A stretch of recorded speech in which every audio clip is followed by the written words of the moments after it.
All right, guys. So I quickly just want to recap the Dallas Cowboys game versus of course, the Cowboys versus the Browns game. I completely forgot to do that game, so I'm glad that one of my viewers actually reminded me to kind of do that. So I'll talk about it right now, even if it's late at night. So that Cowboys Browns game, it just proved why the Dallas Cowboys are a complete and utter joke.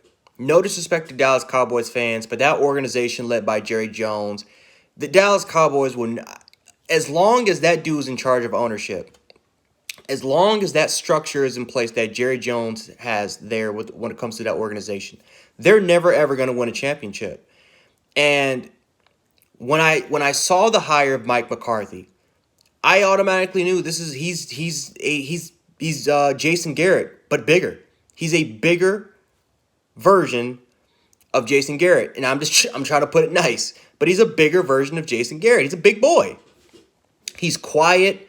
He keeps to himself. He pretty much lets ownership and of course the general man. He kind of lets the boys in the front office tell him what to do. Aaron Rodgers punked him around. Mike McCarthy is a guy that is he's a guy, he's old school for the most part. The players clearly have lost respect for Mike McCarthy over the years with the Packers organization. There was loss of structure when he was in charge of the Packers, of course, with that relationship between him and Aaron Rodgers towards the end. And the Packers let him go, a former Super Bowl champion that has been to a lot of playoff appearances, that has a high winning percentage, and the Packers let him go. So he takes a 1 year hiatus. He comes back, becomes this analyst, and all of a sudden, Jerry Jones, he's like, you know what? We fired Jason Garrett, but I need a coach that I can kind of push around and boss around that doesn't have a loud mouth. Basically, he doesn't want a Jimmy Johnson. He doesn't want a Bill Parcells. He doesn't want some of the modern coaches like a Sean McDermott. He doesn't want a Kyle Shanahan. He doesn't want any of those. He doesn't want a Mike Tomlin. He doesn't want any of those coaches that will pretty much that won't take any crap from Jerry Jones. So he hires Mike McCarthy, and then he hires Mike Nolan, which I automatically knew, the defense is going to look bad. And then you look at the start to their season, they're 0-4.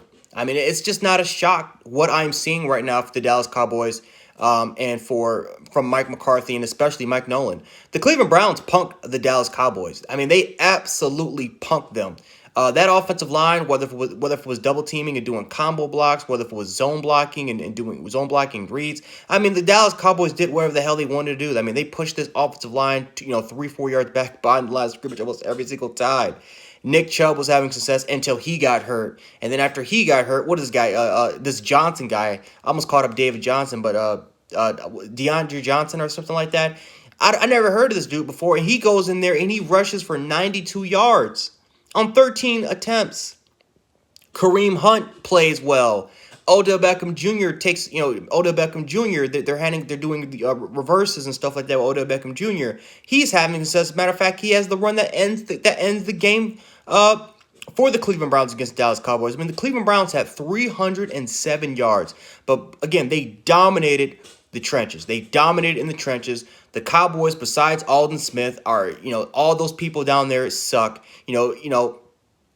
Uh, it's just amazing to me. It really is. I mean, this Dallas Cowboys defensive line lacked physicality. They were tired. They lacked energy all day. And then you look at the linebackers. I mean, Jalen Smith looks uncomfortable, whatever defense they're running in.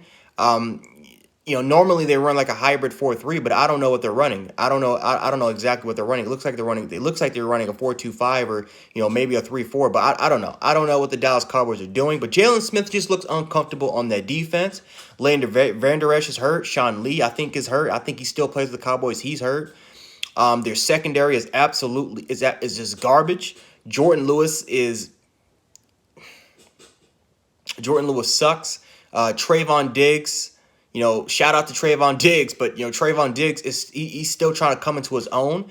I mean, that secondary just needs a lot of work, and people say, well, we should definitely pay Amari Cooper over Byron Jones, or we should pay Jalen Smith over Byron Jones, or pay guys like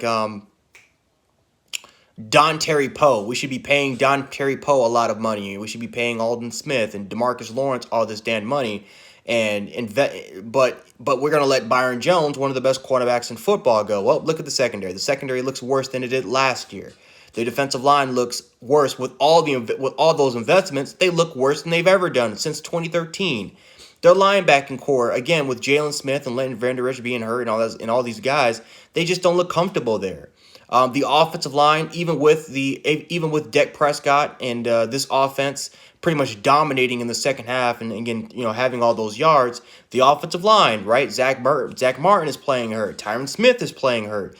Travis Frederick is retired, and then not just that, but I think their center who replaced Travis Frederick was also hurt in this football game as well. This Cowboys offensive line is kind of beaten up a little bit. They can't really run the football effectively with Ezekiel Elliott, and even when Ezekiel Elliott is running the ball, he's fumbling the ball over the place. Dak Prescott. A lot of Cowboys fans want Dak Prescott gone. They want Andy Dalton to be the guy, which that's going to be even worse than Dak Prescott. You know what? I think Dak Prescott's not the problem.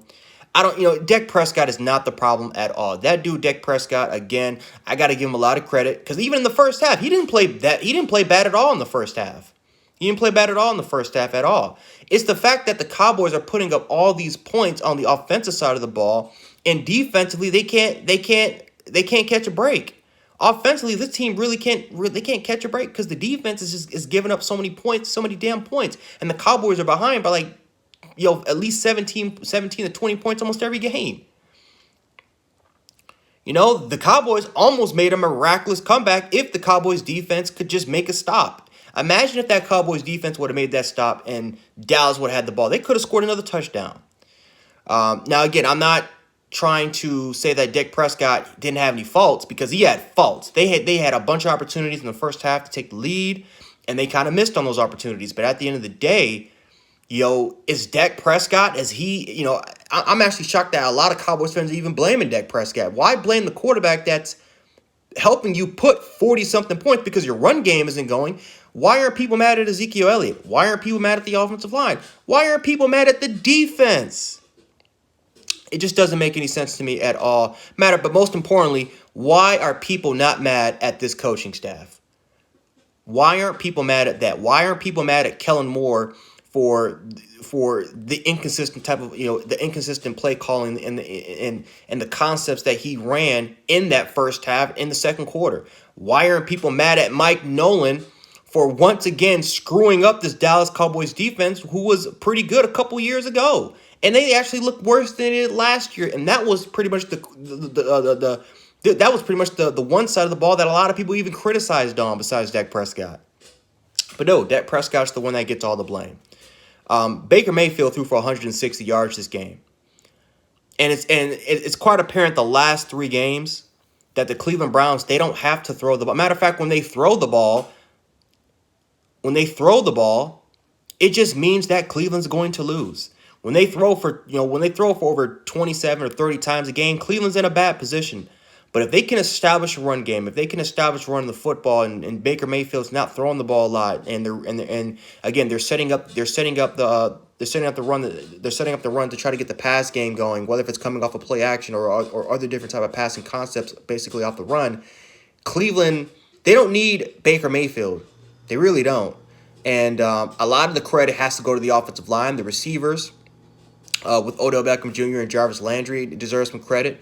The running game, this running back, whether if it's Johnson or Kareem Hunt, or even if Nick Chubb, if he gets back, this running game looks dangerous. And we also got to give some credit to the defense. Myles Garrett did his thing. He had a couple sacks. We saw Olivier Vernon definitely come off the edge a little bit. We saw Sheldon Richardson. I know he was hurt, but Sheldon Richardson's definitely an impact player for this defense. We saw Denzel Ward make plays. And again, here's the scary thing for this Browns football team. They had 4 interceptions. I counted 4 interceptions that the Cleveland Browns could have had. And they kind of missed on those opportunities. They really missed on those opportunities.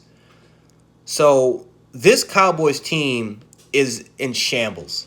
And this is a talented Super Bowl type of roster that just underachieves every single year.